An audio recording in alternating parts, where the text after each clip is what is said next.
What is up, everybody? I was like, what are you?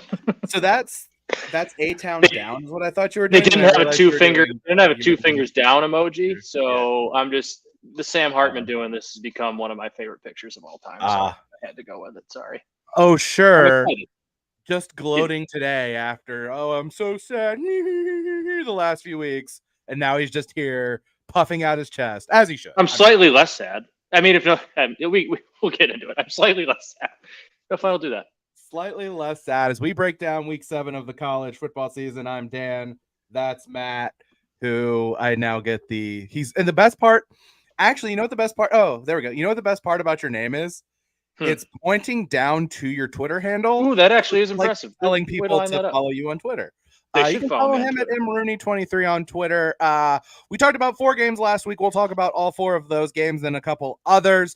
We will talk about Notre Dame and USC, but we'll start with the big one of the weekend. Washington 36, Oregon 33. This is a game that will certainly elicit a lot of discussions and hot takes about analytics, aggressiveness, and all that. We will get to it in a second. I do want to start, though, by saying, Matt, this game was absolutely awesome, and I hope we get to see them run it back in December. Both teams played their asses off. Both quarterbacks were awesome. Big-time players on the outside made plays. The defenses weren't completely hopeless here. We saw plenty of playmaking on that side of the ball. Credit to Oregon for never giving up when they were down by 11 in the third quarter on the road. They kind of they outgained Washington in this game. They did kind of some of the ball control stuff they wanted to do. They played really, really well, but Michael Penix Jr. took a beating and still made plays when his team needed to. This was everything you could ever ask for in a big-time rivalry game. This was the biggest game in rivalry history, and it exceeded expectations. We will need to talk about the aggressiveness stuff, but I do want to first give you the floor to talk about what you, besides the aggressiveness, what your takeaways, what stood out to you about this game. That game just rocked, Dan. That's my takeaway from that game. That game rocked.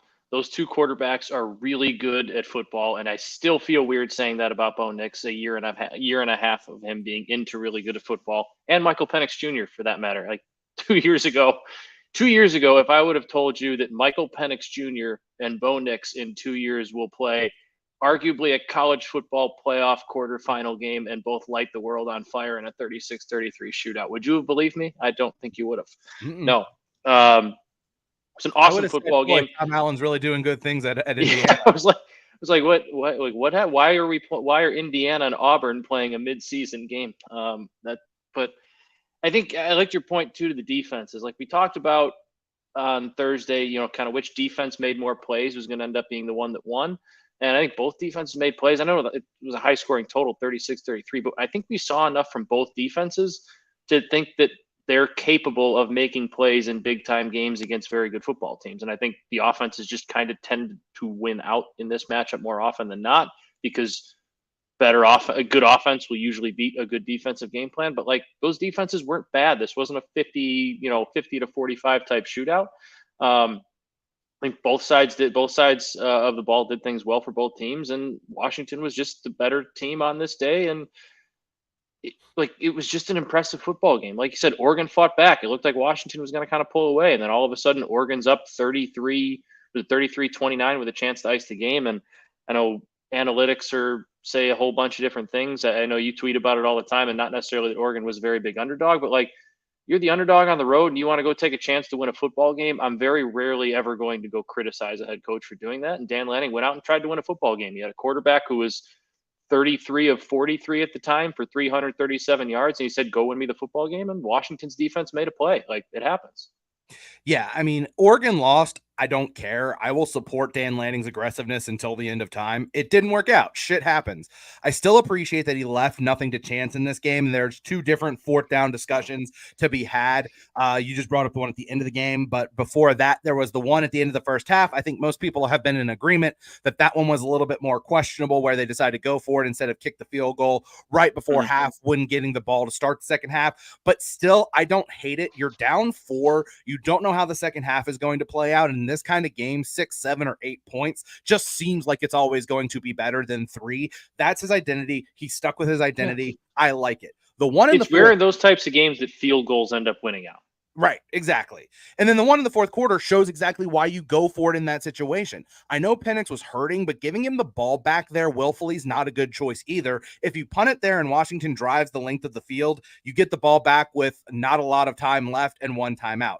Your defense was playing well. You could get a stop, or if you don't, you're going to get the ball back with a lot of time. That's what happened. They had a minute 36 left to get a field goal or a touchdown and came up just short. The aggressiveness, still a net positive there. Nothing to hang your head out over this loss if you're Oregon. Dan Lanning took responsibility for the loss, that it's 100% on me. I respect that as a coach. Obviously, he was the one who made the decisions. They didn't work out. He fell on the sword for that, and I appreciate that. I still love the attitude with which he brings to the field, to that aggressiveness. I think is a boon for Oregon going forward. Yeah, I'm just you also said it too in the open. Like, I just really hope we get these guys again in when would it be, December? Like, yeah, the Pac-12 was a really fun conference this year. It's very deep. There are a lot of good football teams, but I think especially what we learned from this week is that the top two have separated themselves. The top two teams in this conference are Washington and Oregon, and then there's everybody else. There's Oregon State, there's USC, there's UCLA, there's Utah. Now Utah with a healthy, full strength Cam Rising. Who knows? Maybe they're in the middle there, but I still don't think they're on Washington and Oregon's level. Like, this game lived up to the billing. These two teams both look like college football playoff contenders, and I really, really hope we get to see this play out again in Vegas, on a neutral site, and see these two teams get to go at it one more time. Absolutely. The only bummer, although maybe it's not a bummer, is the fact that the Pac-12 title game is the Friday game this year. The Big 12, the Big 10 and the Pac-12 always kind of flip-flop. Fox has those games, and one of them's on Friday, one of them's on Saturday, and it's like it alternates every other year. Although I guess Michigan, Ohio State, or Penn State versus Iowa being in prime time is going to just let us focus on the ACC game. But like, we could get Washington, Oregon to Texas, Oklahoma to Georgia versus Alabama or LSU, which are interesting games in their own right. And then we'll talk about a little bit like a Florida State, North Carolina game. Looks very, very fun right now too in the ACC. So championship week, like looking ahead, a lot can happen between now and then, but championship week, like right now, is looking like a potential banger. Yeah, it could be awesome. I love when we get these rematches. Like, it's especially not so much the Pac-12, because the Pac-12 is deeper, and if somebody else does emerge and beats Oregon or Washington, okay, whatever. But like the Big 12, like, I don't want to see anybody else but Oklahoma and Texas play those two best teams in the Big 12. Like, I love when you get those scenarios and it's like, all right, like, cool, that game was fun. We're going to go do it again with a lot more on the line this time around. I think we're going to get that in a couple conferences. I think we are, although I might advocate later for making a play outside of Texas or Oklahoma for the Big 12 when we get to the odds later on. That's what we call a tease. But you mentioned how the top two teams have separated themselves in the Pac-12, and that is thanks not just to the performance of those two teams on Saturday, but from the performance of the USC Trojans on Saturday night. And Notre Dame 48, USC 20. To me, the story here is about USC. There's a lot to talk about with USC. However, we like to give the credit to the winners first here. I don't have much to say about this. You're the Notre Dame guy. They've had a tough stretch of games. They had a chance to win the Ohio State game, couldn't pull it off. Had a real letdown against Louisville and played really poorly. They rebound and just kick the ever-loving you-know-what out of USC. Matt, give us the Notre Dame perspective on what happened Saturday night. It was a huge, huge win for Marcus Freeman, because not that there were whispers of, oh, he needs to be fired, but like, if they go out and lay an egg in that game again and lose, and they finish the season 8-4, it doesn't really matter what they do in a bowl at that point. Like, he kind of is, and with a new AD coming in, new president coming in next year too. Like, you're kind of entering next year on the hot seat. Not to say that they're for sure guaranteed to run the table the rest of the way this year, but schedule eases up now. Their toughest game left is at Clemson, which is a tough game, but the game, a team that they're better than. It was a response that he needed to ease a whole lot of those doubts that were starting to creep into Notre Dame fans and the program's head, I think, overall. And this marks the second consecutive year that they've had a home game at night against the top 10 team that they've just come out and absolutely spanked them. And not only they spanked them, but did so with an absolutely dominant defensive effort, which has been, I think, wildly impressive. I think it's a testament to Al Golden and how good of a job he's done as a defensive coordinator. I'm hoping he doesn't get some mid-level head coaching job coming up, because I'd like to see him stick around for a little while. but it's when Marcus Freeman needed, and it's the second year in a row that he's gotten them again to not only have this big win against top 10 team, but in a bounce back effort, in a bounce back spot, coming off some tough losses against some teams they probably should have beaten. He's showed the ability to rally the team, get them going.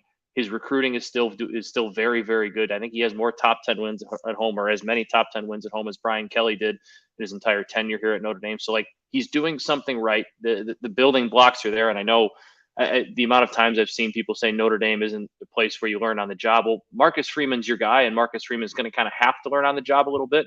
And I think the speed in which he is learning on the job is impressive.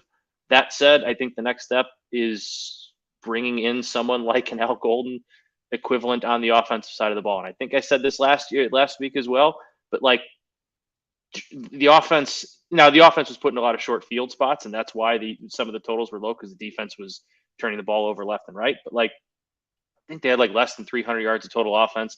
Sam Hartman made some big throws when he had to. Audric Estime had a nice night, but overall the offense was a little bit kind of stagnant again. They need to get someone with experience running that side of the football, experience play calling, experience being a CEO of a side of the football in to help Marcus Freeman, because Marcus Freeman I think is going to be a very good head coach. I think he's a solid head coach, but he needs some guys on that staff around him that are, and he has one on the defensive side now, Golden, and we've seen how good they've been this year. They need to have that equivalent on the offensive end to kind of help ease some of the pressure off him. It's probably some of the responsibilities that he feels on his shoulders. Yeah, there was just an impressive performance. They just stepped up. They just beat up USC. They were just more physical than USC from the jump. They got home with 4 a lot too, which was impressive. For the defense been very good all year, but the weak spot has been the defensive line hasn't been a weak spot, but I would say the big playmakers on the defensive line has probably been the weak spot, and they stepped up in a big way. And when you have as good of a secondary as Notre Dame does, especially their 2 starting corners in Cam Hart and Benjamin Morrison, if you're only having to send 4 and not bring a lot of extra pressure and letting them just kind of sit back in coverage, they're going to have nights, and those guys had nights. They did, and they played well, and it's an indictment of USC. Like, with all due respect, very much so. No, very much so. I couldn't agree more. Notre Dame's a 2-loss team. With all due respect, they could have a 9-2, 9-3 season, go to a very good bowl game. But the story coming out of this is USC, a team that had playoff aspirations coming into the season and carried playoff aspirations coming into this game. The worst kept secret in college football right now is that Lincoln Riley is probably going to end up in the NFL sometime soon. The LA Times did a profile on him that was actually pretty interesting last week. He's had a lot of loss in his life lately. Right when he took over the job at USC, his friend Dave Nickel, who he brought to USC as an assistant coach, was a guy who helped get him into coaching, died of cancer, and it was something that not a lot of people knew he was going through, and that was really hard for Lincoln Riley. Also, Mike Leach's death was very hard for Lincoln Riley. Lincoln Riley played for Leach at Texas Tech, got his coaching start at Texas Tech under, right? Huh?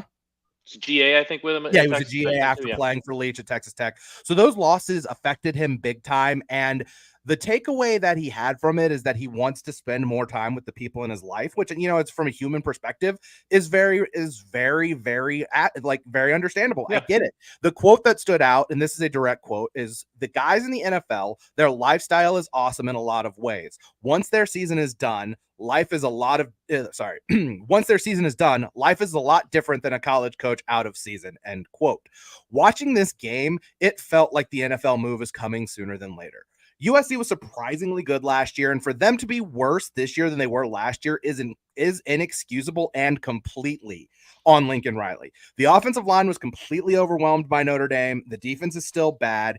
Riley was defensive last year when he was pressed on why he didn't hire a special teams coordinator when that part of the team was so bad. They're still really bad in special teams. Obviously, they gave up the return touchdown. He's one of the most brilliant offensive minds in college football, but the program building stuff just isn't there in year 2, and Caleb Williams can only cover up so many warts. When he got handpicked to take over at Oklahoma, Bob Stoops stuck around to do a lot of the political stuff to help ease that transition for Lincoln Riley, and it's not something he excels at, and it's not something he's particularly good at, and the program building stuff isn't good, and it just kind of seems like he can get, look, if Cliff Kingsbury can get an NFL job, Lincoln Riley sure as hell can get an NFL job. It feels like he's going to bail sooner or later. I guess my last point, Matt, really is USC under Lincoln Riley really anything other than Colorado with more talent? It's a fairly apt comparison. They have a great quarterback. They have a great quarterback, a bad offensive line, and a bad defense.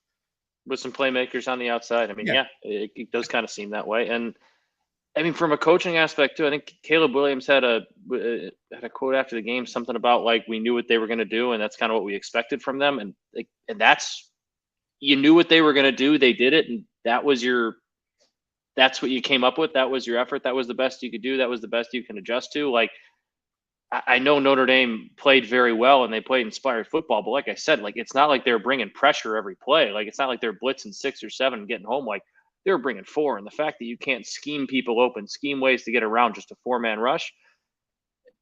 I'm not saying Lincoln Riley's a bad football coach, but it just seemed like he's not doing the best job this year. Yeah, I'm totally with you. Like they've looked. It was one of those. They've taken a big step back from last year, which is weird. Yeah, like that should not be the case. And year 2 should not be this big. And in the NFL, I understand it because coaches tend to adjust to second-year coaches, and there's usually a correction relative to whatever. In college football, that's not the case. You can turn over a program a lot quickly. You're LA or USC, you can hit the transfer portal a lot better, and they have hit the transfer portal really well. The fact that the product on the field has taken this big of a step back is very much an indictment on Lincoln Riley and what that coaching staff has been able to do. And I mean, everybody's laughing now that Oklahoma's kind of got the last laugh, and they're probably in a better position now to go into the SEC with Venables than they would be Lincoln Riley. But like Lincoln Riley has just kind of like, he's brought Oklahoma, what Oklahoma was under Oklahoma, to USC with the probably a little bit less talent at this point, which is when things are going well and the opponent's not very good, we're going to beat you by 40. And when we get punched in the mouth, things aren't going to go very well for us. We're probably going to lose by a lot of points. Yeah, I mean, look, the only way that being worse in year 2 is excusable if you're Lincoln Riley is if you lose your quarterback, but you bring Caleb Williams graduates. Yeah, you bring back your Heisman Trophy winner and you're a worse team. They kicked the shit out of Stanford.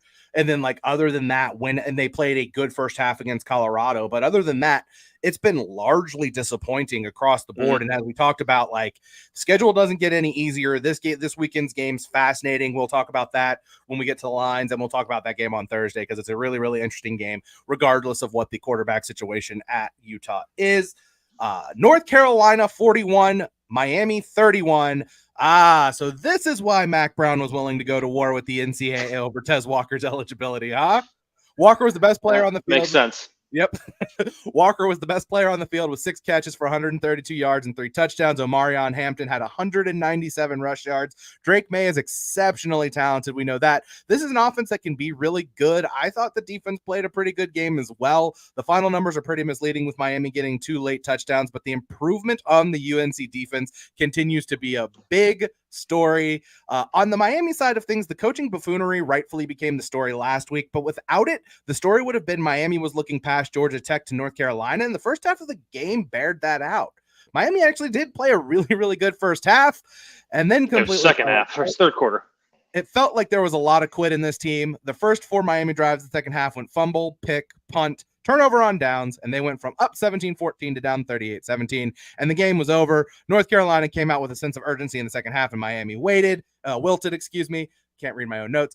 Just another stellar night for Mario Cristobal and his coaching staff. So when I watched the end of the Georgia Tech game a few times, I was struck by how passive Mario Cristobal was on the sideline when Shannon Dawson kept calling run plays. I didn't bring it up last week. I wasn't sure like if it was like one of those things that I wanted to bring up, but like Shannon Dawson's out there signaling plays and Mario Cristobal is just standing there letting him do it, not even saying, maybe take a knee. I don't know, whatever.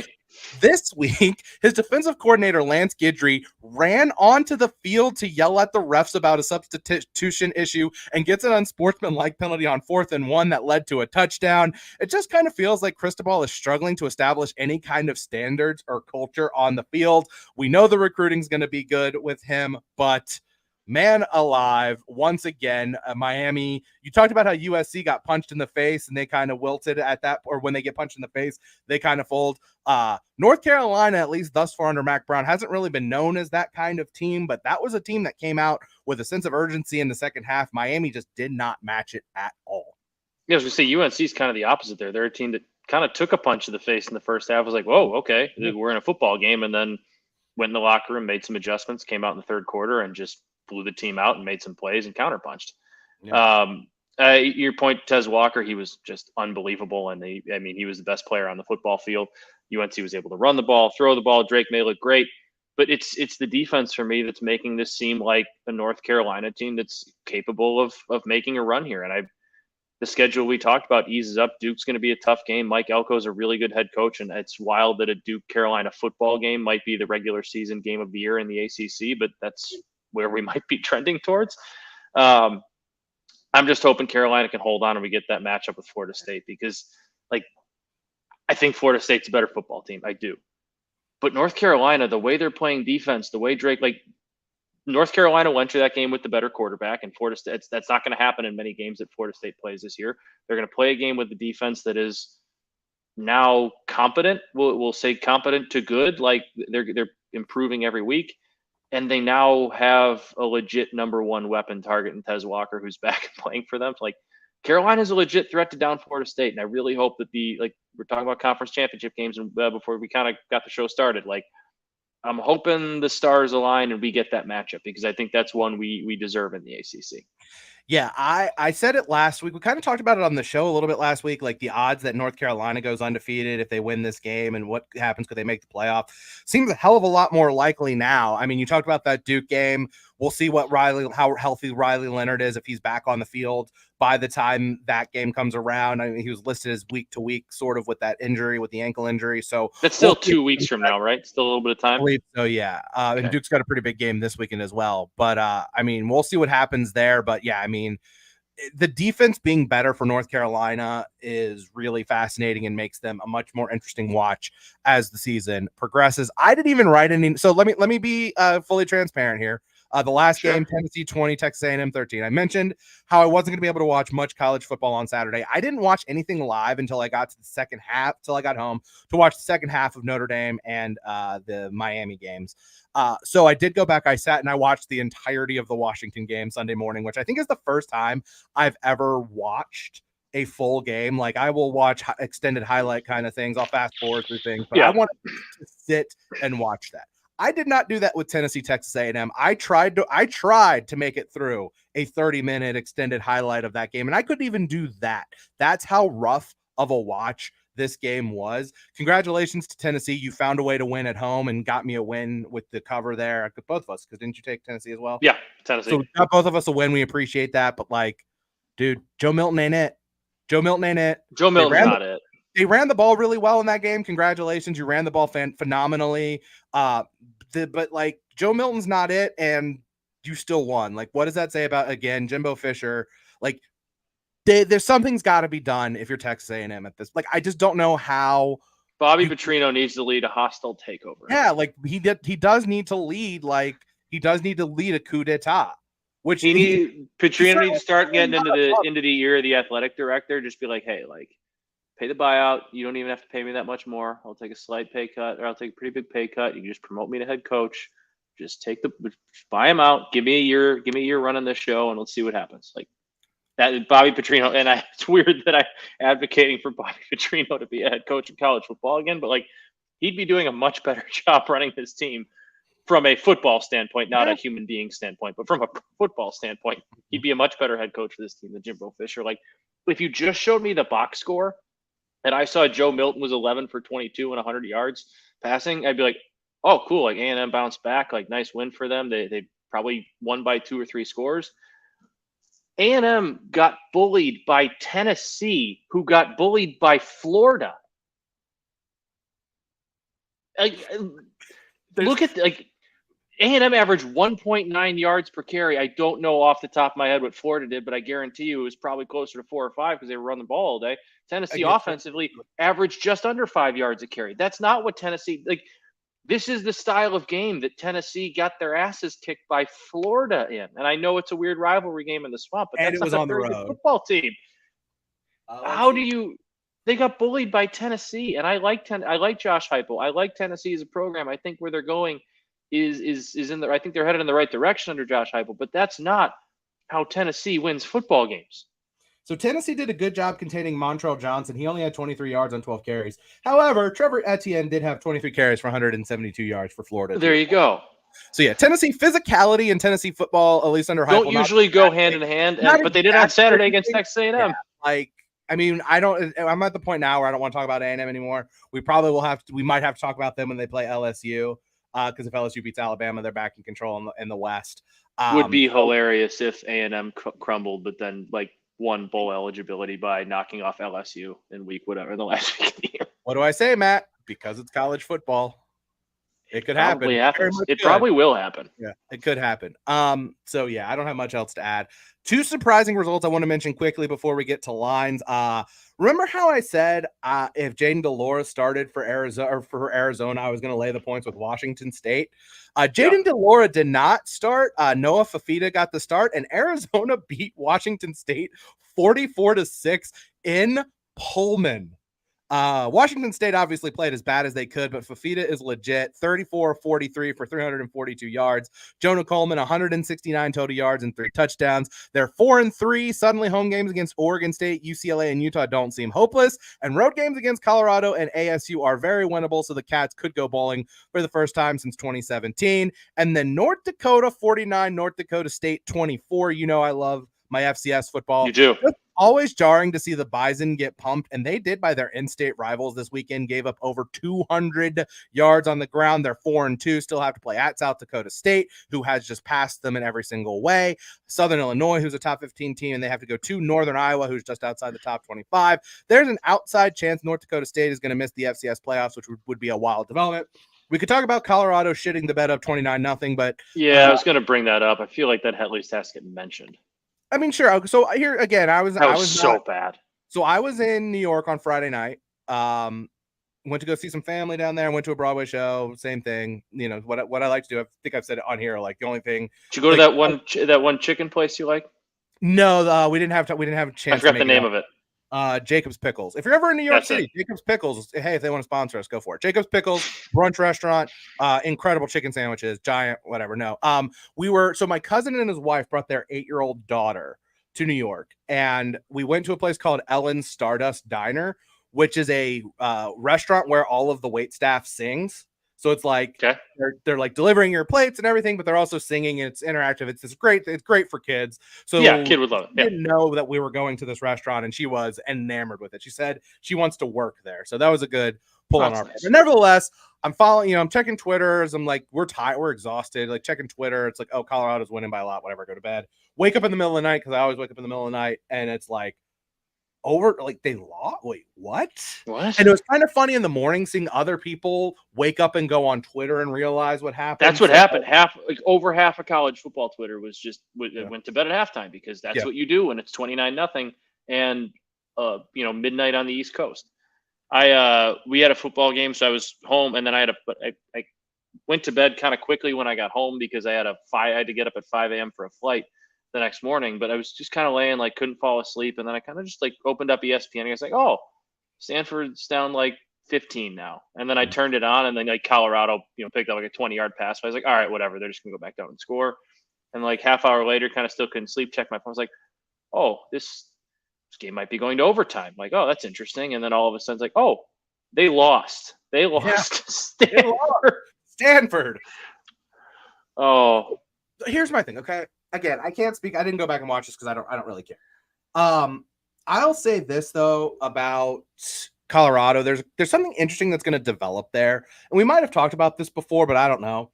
Deion Sanders did all of his blustery bullshit when he got there and said, oh, if you're here, basically saying all the players that were there sucked, and that he's bringing his own baggage and he's bringing in his own players, and brought in 80 transfers. It's going to get super messy at Colorado this offseason, because there are just a lot of guys that they brought in who just aren't good enough.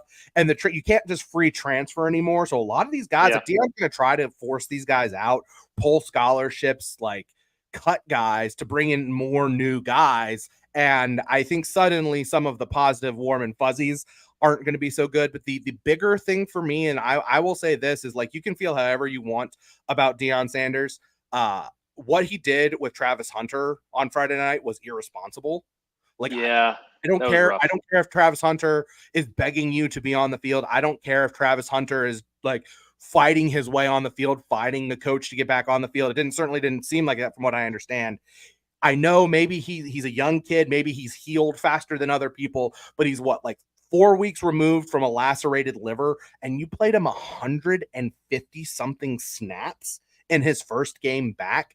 You cannot do that. I don't like, there's bigger shit than winning and losing, even at this level, and the well-being of a kid who took a massive leap of faith by entrusting his college career to you, and you have to look out for him. You have to treat him like he's one of your own flesh and blood kids at that point and protect him. And to let him play 100 and I think it was 157 snaps is completely irresponsible. And then on top of that, it was a horrible decision from a football standpoint because he couldn't cover the kid from Stanford who had like 300 receiving yards. He was gassed. Yeah. And that's what that kid was, 293 receiving yards on like 14 receptions or something like that. That was just an irresponsible decision as a human and as a football coach. Like, it's not, like you said, lacerated liver, asking him to come off 4 weeks not playing and probably not doing a whole lot of much because you can't, and ask him to play 157 snaps. That's not good for the kid. But then from a football coach standpoint, strictly, you're going to ask a kid that hasn't had game reps for 4 weeks to go out and be your number one wide receiver and be your number one shutdown corner, which is two very demanding positions in terms of conditioning level. Mm-hmm. That's not a recipe for having a kid who's going to be fresh by the fourth quarter. And I know Travis Hunter is a different breed of talent. He's incredibly talented. He's built different, as everyone likes to say. He's a really good football player, but I don't care how good of a football player you are. Your conditioning level isn't that up to snuff, and you have to find ways to get him off the field and get him fresh. I agree completely. But I know they already hit that team total over, but like, they're probably going 0-5 the rest of the year, and that 3.5 is actually looking about right because it seems like they'll probably end up with 4 wins. Maybe we'll see what happens. I mean, that Arizona game is no longer a gimme, so who knows what's going to happen. I think Arizona looked the way Arizona's played the last couple of weeks. They played well. I know they lost to Mississippi State. It's a bad loss, but like, USC, they gave Washington a game. They all they can handle. They should have beat USC, and they beat a team in Washington State that we both think is a pretty solid football team, 44-6. Like, this is a football team that will probably beat Colorado pretty good if they keep playing this way. For sure. So we turn the page to week 8 of the college football season. I just wrote down a bunch of games and spreads. These were as of like 9:00 this morning. I don't know if they've changed. We have pop open the schedule here. 3 games tonight. We start with Middle Tennessee at Liberty. Liberty a 14.5 point favorite, total 56.5. I don't like laying a lot of points, but Liberty's good. Middle Tennessee is not. 14.5. I laid them with Liberty there. Middle Tennessee just doesn't do anything good on defense at all, and they can't stop third down. So it feels like Liberty is just going to be able to move the ball on them consistently and score a lot. Southern Miss at South Alabama. South Alabama 17.5 point favorite. The total is 51.5. And then Western Kentucky at Jacksonville State. Western Kentucky is 7.5 point favorite. The total is 59.5. I think this game is tomorrow night. I didn't write down what day this game is, but I think it's tomorrow night. The wagon that is the James Madison Dukes on the road at Marshall. James Madison a 3.5. That's Thursday night. Okay, that's what I thought. 3.5 point favorite are the Dukes. The total 51.5. The Dukes, I played 3.5 with them at home last week, and they won by $1 million. I laid 6 with them last week, and they won by $1 million. So thank you. I took your tip there. There we go. The big game of the week, and I hate that these games are at noon, but whatever. It's so annoying. I hate it. The bag. The only big game like this that should be at noon is Ohio State, Michigan, because Ohio State, Texas, Michigan, Oklahoma, Ohio State, Michigan. Texas, Oklahoma as well. Those are the only two. Please just put these games at night. Yeah. Penn State at Ohio State. Buckeyes still a 4.5 point favorite. The total 46.5. We'll get into this game in great detail on Thursday. Air Force with Phil. Air Force at Navy, our first commander-in-chief game of the season. Air Force a 10.5 point favorite, total 37.5. Air Force kind of a wagon as well so far this year. Yeah, I think I'm going to like Air Force in that spot. My only concern is just, is there enough possessions? I mean, they could just win like 21-7. Could be a thing that happens there. Tennessee at Alabama, the Crimson Tide laying 8.5, the total 47.5. We'll talk about that game in greater detail on Thursday as well. I've got a lot of thoughts there. Minnesota at Iowa. Who cares what the spread is? The total. You just want to mention the total. 32.5. God bless them. Iowa and the under. Iowa and the under. Good Lord. Iowa, the better offensive team in this game, maybe. Who knows? I think I saw something that said they're like 10-1 when Torrey Taylor punts like 8 times in a game or something like that. That's insane. Oh, I'm going to say this because I'm not talking about this game on Thursday. I'm going to put this out there now because I literally just saw a tweet about this. So it was David Ubben from The Athletic first brought this up, and then apparently Lucy Roden brought it up on the Levitard show. And it says Iowa will most likely finish the season 11-1. They have a shot at making the playoff. I'm going to look in the camera right now and tell you this. Like, I try to refrain from absolutes. Iowa is not beating Penn State, Ohio State, or Michigan in the Big Ten title game. It's not happening. It is not going to happen. They're not going to score more than 7 points against any of those teams. So unless they win 7-6, which I highly doubt is going to happen, they're not beating them. They could be 11-1 going into that game, but they are not winning the Big Ten, and they are not going to the playoff. Thank you for coming to my TED Talk. Washington State. We already saw them play Penn State and lose 31-0 in a game that probably could have been worse. Exactly. Washington State at Oregon. Oregon looking to bounce back as 18.5-point favorites at home with a 60.5-point total. Bringing this one up just because I bet it. South Carolina at Missouri. Missouri's a 7.5-point favorite. The total's 59.5. I bet Missouri at 6.5. That number's gone. But if you want to look, Missouri team total over 34.5 is minus 104 at FanDuel. South Carolina's defense is horrible. South Carolina's defense is really, really bad. Missouri's offense is actually like pretty decent. Missouri's probably the second best team in that division. Might be the second best team in that division. I think so. So I like. I took Missouri there, but you could talk me into the team total. I'm going to look for alts on the team total later in the week. The Longhorns back in action. 22.5-point favorites at Houston. The total 61.5. Dana Holgerson saying he's been told that he can go. He said that people have told him they don't care if they were to go 1-11 as long as their win was over Texas. So he's just straight up stealing Dave Aranda's bit from that game, but that's a lot of points to lay. I'm curious about that. TCU at Kansas State. Kansas State's a 6.5-point favorite. The total's 58.5. I'm not saying this, Matt. I'm not being negative Dan here. I have said this. I will plant my flag on negative this. Dan, here he comes. If Texas plays Oklahoma again, Texas is going to win the Big 12. I think that's going to happen. That said, if you objectively, if you're looking to get involved in a conference future at the midseason point, Kansas State's 13-1 to win the Big 12 right now. And I do not hate that look. Their only tough game, really, like they get most of their tough games at home. They do have to go on the road to Texas, and Texas has played well, but they unleashed Avery Johnson, not the old point guard and NBA coach, but they unleashed Avery Johnson, who had 5 rushing touchdowns against Texas Tech. And he's just like their running quarterback. And that's really the one big weakness of the Texas defense. They struggle to defend mobile quarterbacks. They struggled at times with Jason Bean. Dylan Gabriel was able to really give them a lot of problems. They pull off that upset. They've won 3 of their last 4 games against Oklahoma. They've been the boogeyman for the team from Norman. So I'm not saying I would bet it, but like it's not the worst look in the world. I don't think. I thought I would throw that out there. The Michigan playing shitty teams tour continues, although there's not much they can do. Michigan 24.5-point favorite over Little Brother. There was something they could have done. Huh? They could have scheduled. There was something they could have done to start the year. Well, I mean, I'm just talking about like Michigan State at this point should be better than they are now. Are we going to get to see one of those weird rivalry games where, like, I mean, no. It would certainly would seem to make everyone's life in East Lansing if they put up a fight this weekend. But they're so bad. They are. They're very bad. They are so bad. Duke at Florida State. Florida State's a 13.5-point favorite. The total is 48.5. This opened, I think, Florida State 15.5. And even without Riley Leonard, I felt like that Duke with more than 2 touchdowns was worth a bet. I didn't make it because these come out on Sunday and I'm out of it on Sundays. Mm-hmm. Now it's down under 14, so it's probably settled into the right spot. Utah visits USC. USC is a 6.5-point favorite. That was 5.5 on open. Total's 55.5. We have no idea who is going to play quarterback for Utah.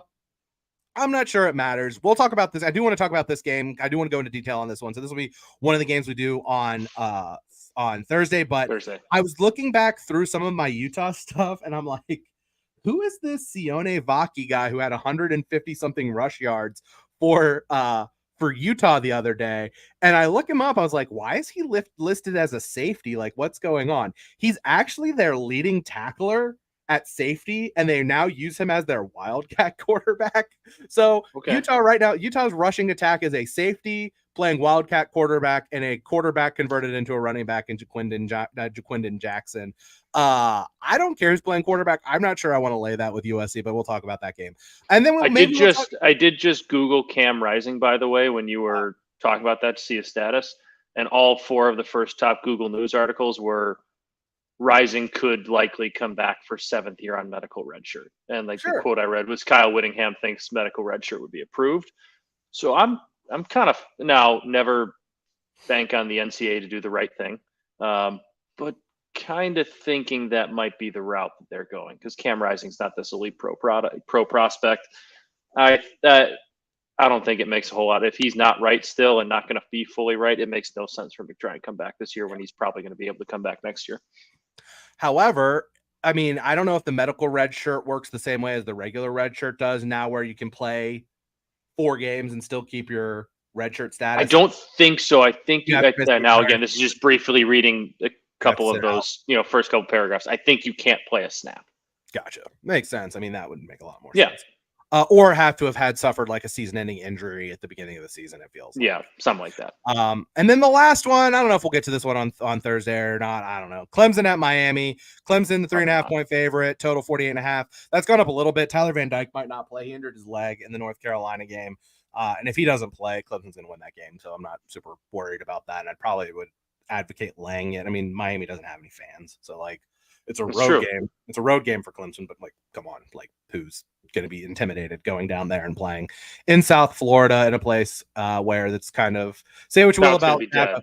Say what you will about Dabo, but establishing culture and identity is not really a thing that he has struggled with. Whereas certainly seems like a fault of Mario Cristobal. So there you go. That's a lot of games we'll talk about. Let's see. We'll do Penn State, Ohio State. We'll do Tennessee, Alabama. We'll do Utah at USC, and then we'll pick something else to discuss. Florida State Duke for Florida Phil. Oh, true. Maybe we'll have more Riley Leonard news by then. We'll take a look and we'll see.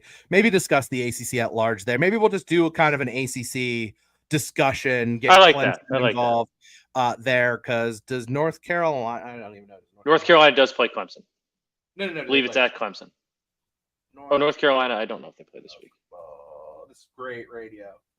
They are no, they play for they get a free. They play Virginia. So. They get a they basically. I mean, I know. Look what happened to Miami when they played Georgia Tech, but they play Virginia, then at Georgia Tech, then home against the Campbell Fighting Camels before they play Duke. So Carolina should be undefeated as they head into that Duke game. So we'll kind of discuss some ACC football with Florida Phil, who should be here. I think what we say 10:30 or 11:30.